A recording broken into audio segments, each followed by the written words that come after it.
Funeral is basically a ritual for the living to give themselves some time to deal with the loss. It is noteworthy that in most cultures, rituals regarding death have evolved more elaborately than the ones regarding birth, as it shows we have a harder time to deal with a death than a birth.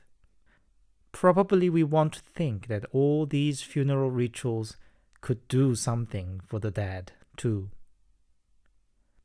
In the past, as with most other cultures, funerals in Korea was a complex and elaborate business involving huge amount of do's and don'ts and number of rituals and a long mourning period that could extend to 3 years.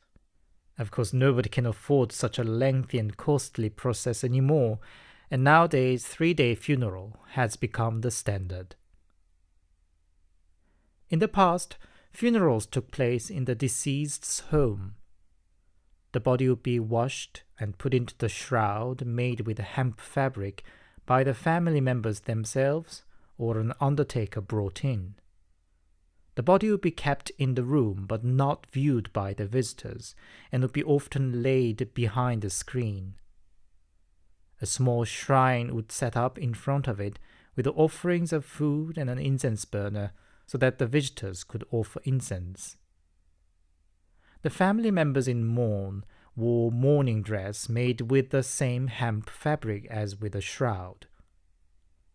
Sangju, which could vaguely translate it to the first mourner, and usually the firstborn son of the deceased, was supposed to keep the side of the shrine at all times, not only to receive the visitors, but also to mourn the whole time, day and night.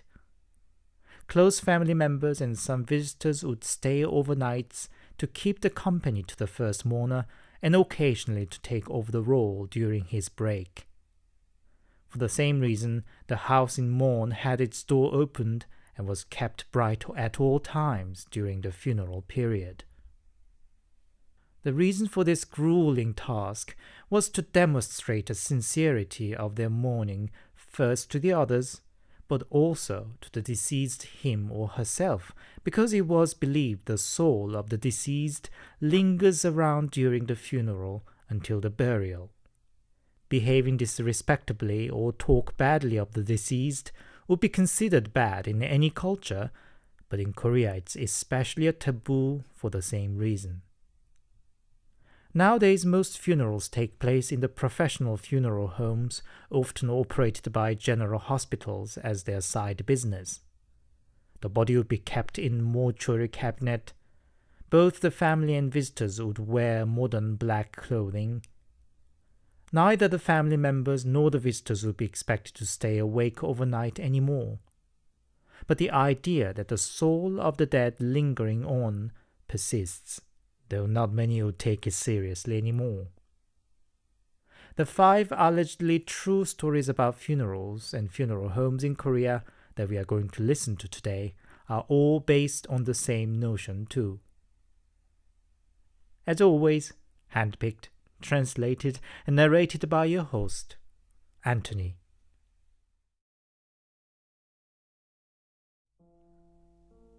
It's already a decade ago. I studied engineering at a college. Due to the nature of the subject, there were less than 10 female students in the whole department. In the final year, most guys who started college in the same year were away to serve in the military, and most girls were already out in the real world taking on apprenticeship, including myself. It was one such a day in midsummer. I got a call from a college friend on the way back home to tell me that a college colleague had died. It was shocking news. He was on a leave from military duty, and on the way back from a reunion and drinks with friends into the late night, was hit by a car. The first car ran away, leaving him on the street, and another car ran over him, killing him on the spot. The friend who called me said we'd have to pay a visit that day as he was to be buried on the following day already. The deceased was a quiet man but was mild and generous. I felt I should go to bid him a final goodbye. Fortunately, I was already wearing a black dress that day. Otherwise, I'd had to go back home first all the way across the town. It was unusual that I was wearing black. I hardly ever did, and especially in summer, I would invariably choose something very colorful. In fact, that black dress was the only summer clothes in black I had. Suddenly I realized how much longer than usual it took me that morning to choose what to wear. I'm usually not very fussy in the busy morning, but that day I took this and that clothes in and out before I finally chose the black dress, which I probably hadn't worn for 2 years. Somewhat intrigued, but more relieved for the fact that I didn't have to go all the way back home, I arrived funeral home. The friend who called me was there already, and 3 more female colleagues from college followed. All came in a hurry upon hearing the last-minute news. As already mentioned, most of the friends from the college were away in the military service, and us 5 were the only friends who could come. Mother of the dead friend cried and thanked us a lot, saying we were the only college friends who visited in the past 3 days at the funeral home. On the way out, I casually mentioned to the others that how fortunate it was that I was already wearing a black dress, that I could come straight away. Then all the others chimed in. "For me too." "Yeah, me too." "You too?"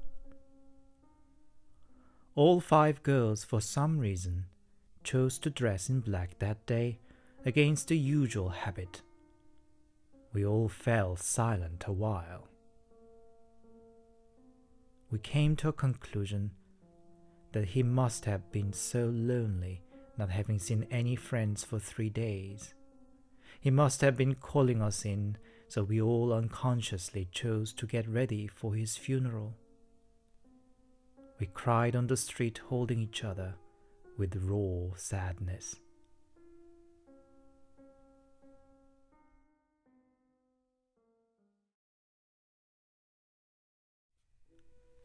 A story from when I was 9. My family was visiting my grandparents in the countryside. It was a long journey through the narrow road around mountains and in rain, and it was already past 8 p.m. by the time we arrived. My 3 sisters and I were just settling down, enjoying snacks Grandma gave us, when the phone rang. Grandpa answered it, and after a short talk on the phone, he started to get ready to go out. Apparently, a villager who had been a long-term alcoholic since his wife and children left had been found dead. In this small village, undertaking of a dead villager would be performed by the fellow villagers. My grandpa, being one of the elders of the village, was obliged to be present. I nagged that I wanted to tag along. I was bored and partially looking to see a dead body for the first time too. Everybody reprimanded me and told me I couldn't, but well, I was a spoilt brat and won my permission after a lengthy whining. The dead man's place was about 10-minute walk away. All the villagers seemed to be gathered there already, and I could see hardly anything other than the legs of the people, let alone the dead body. Grandpa instructed me to stay where I was and got into the room. I quickly realized it was more boring here than at grandparents', and decided to go back. I grabbed my chance when Grandpa came out of the room with some clothing, and I insisted that I wanted to go home. Grandpa initially didn't approve, but as I kept holding him from his task, he finally relented. I started walking back along the dark road when somebody patted on my shoulder. It was a middle-aged man whom I hadn't seen before. He asked who I was and I, as I had been told to do, bowed him politely and replied that I was the son of my moms. He said, so you are the grandson of Mr. Kim, eh?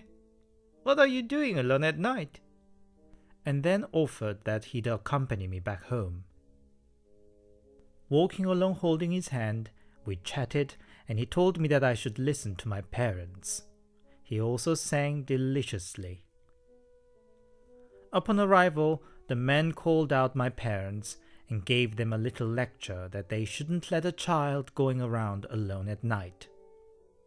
Then he walked away in the dark, singing. My grandpa came back past midnight. He complimented that I found my way by myself, but became confused when he learned a guide took me back home. He insisted that every other villager was present at the house of the deceased. Grandpa ended up bringing up a group photo of the villagers to ask my parents to point out who the guy was. When both I and my parents pointed to one man in the photo in unison, Grandpa seemed dumbfounded and said, "But I've just washed his dead body."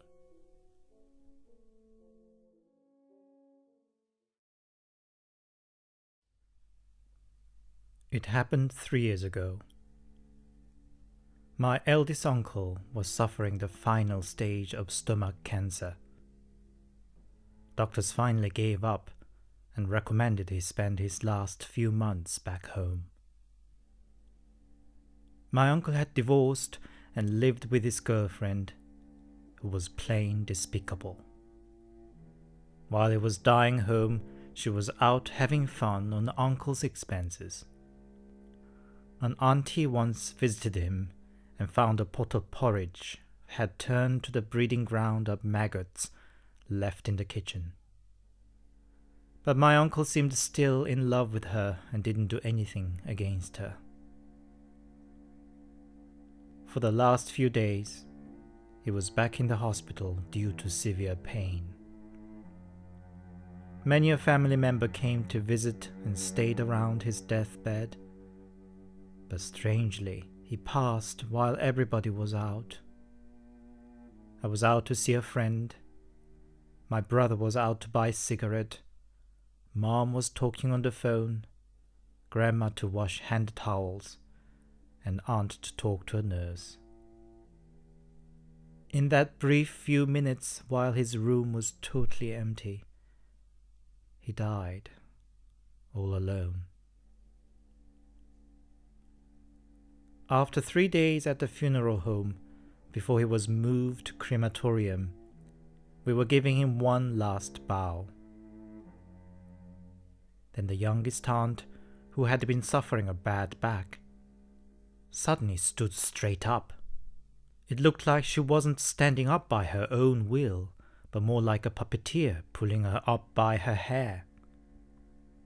But that was just the beginning. She started bleeding from her nose, dropped on the floor, and crawled all around dripping blood. While everybody was too shocked to react, she walked on her knees to Grandma and hung on her legs. "Mom, I don't want to go. I want to live, Mom." It wasn't Aunt's voice, but something huskier and scratchy with a full throat of phlegm. Grandma bursted into tears, and Aunt carried on wailing to Grandma's knees. "I want to live, Mom. I want to live." After some time, she fainted. When she came around, she had no memory of any of it. We were all shocked and heartbroken. Was it really the uncle speaking his last words through Aunt? I can only hope that he finally found his peace now.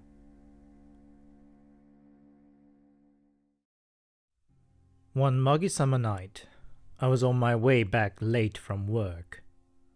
My dad works as the janitor at a local hospital, and I remembered he was on the night shift that night. I thought to make a short visit to him on the way. The front gate of the hospital was locked already that time of the night, so I parked at the back to the side of the funeral home.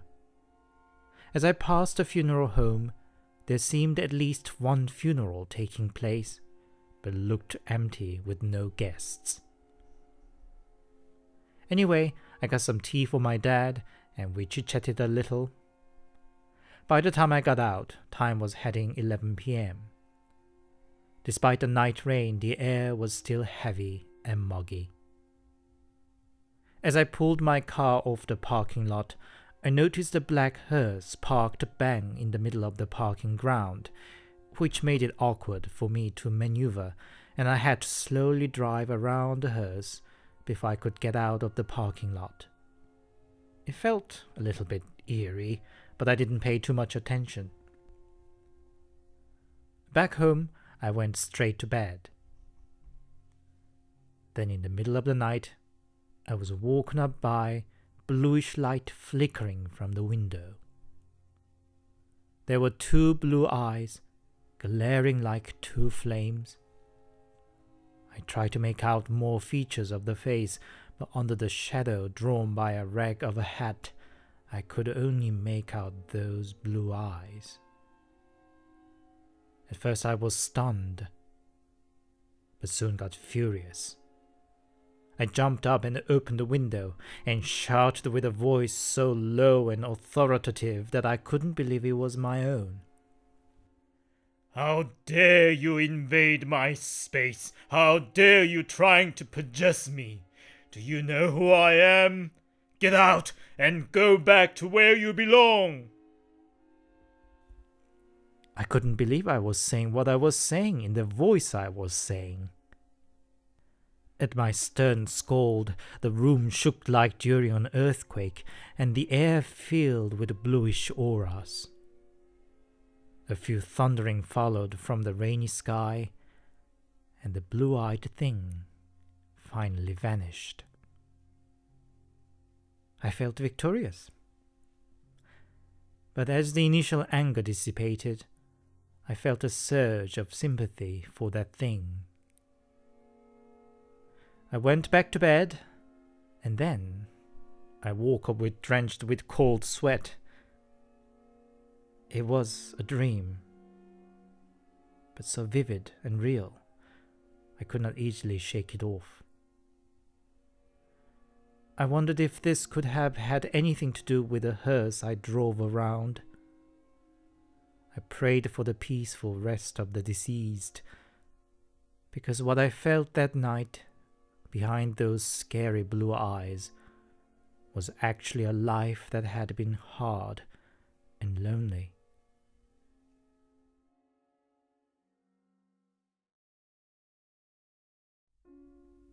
Shortly before Chuseok holiday, I got a call from Mom informing me her grandfather, my great-grandfather, had passed away. I didn't get to see him very often, but whenever I did, he always doted on me. So during the holiday, I went down the funeral home in Busan. We were occupying the room number 1, and the other 2 rooms were empty. To get to the toilet from where we were, one had to pass by the room number 2. It was daytime, but it was dim in the empty room with no light zone. And I noticed in the dark corner of the room a man was crouching down, guzzling down a dish of small octopuses. I found it curious and stared on the man. He stopped eating and lifted his head to look at me. It was great-grandfather. I ran back to room number 1 with a shock, not knowing how exactly to deal with what I just saw. Then I overheard my grandma talking to some relatives. I think he sensed his time was up. Already for a few days before he passed, he'd been telling me to prepare small octopuses as the offering at his funeral, that it was his favorite and would like to enjoy it before he moves on. By the time my curiosity won over my shock and revisited the room number 2, he was gone. That night, we had lots of visitors. Many asked for coffee, so I was serving out many cups of coffee on the tray. Then I heard somebody saying right in my ear, "Can I have one too for the last time before I should go?" I stumbled with a shock and dropped the tray. While other relatives rushed over to help me and clean up, I looked around but could not see anybody who could have said that to me. Then I realized a cup of coffee fell exactly on top of the portrait of great-grandfather.